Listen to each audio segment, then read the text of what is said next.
ஈவாவின் இரவு சாப்பாடு பாருங்க அப்படி இருக்காண்டு.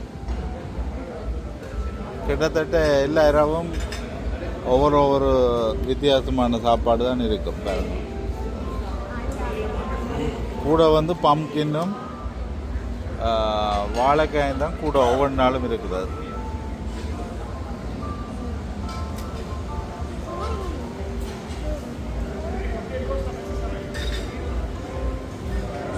இது ஒரு செக்ஷன் மட்டும். இதே மாதிரி 3 செக்ஷன் இருக்கு.